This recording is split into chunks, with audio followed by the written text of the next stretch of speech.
What are you doing now with EY? Often organizations don't realize how vulnerable they are. Particularly senior exec management doesn't realize how vulnerable the company is to a cyber security breach.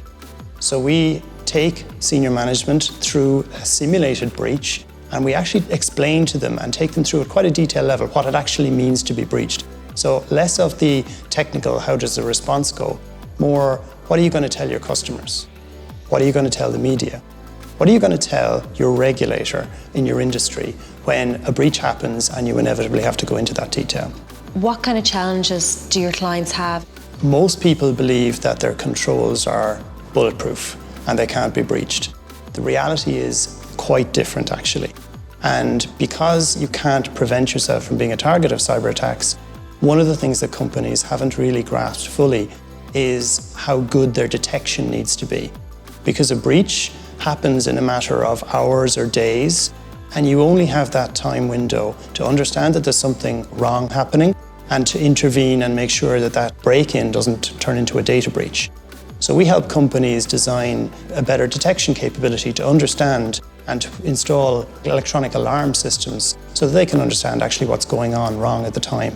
And to do that for a large global company, that's a big job and a hugely challenging and rewarding design and build experience. In terms of a disruptive event in the industry, is there something that could happen that would radically change the industry as we know it today? You only have to open the mainstream newspapers these days to understand that nearly every day there's something that happens within the cybersecurity sphere that rocks one industry or another.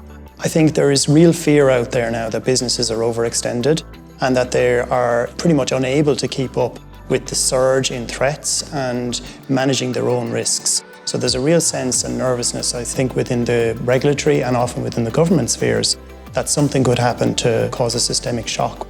Would the work that you do be locally driven, or would you work with a lot of clients from overseas? That's one of the great things about working in EY in Dublin. That practice is very integrated across Europe.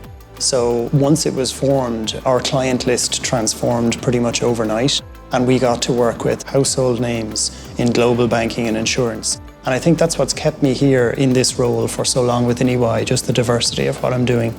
Looking at cyber and looking at the team that you have in Dublin now, what kind of people would you be looking at to come in and join that team? We've been on the hunt for architects, engineers and analysts for the last 2 years who are passionate about cybersecurity, who have a real thirst and a hunger to learn, and a real willingness and ability to see the problem from the client's perspective. So if you've experience in an area of technology that's given you exposure to aspects of security, we want to talk to you.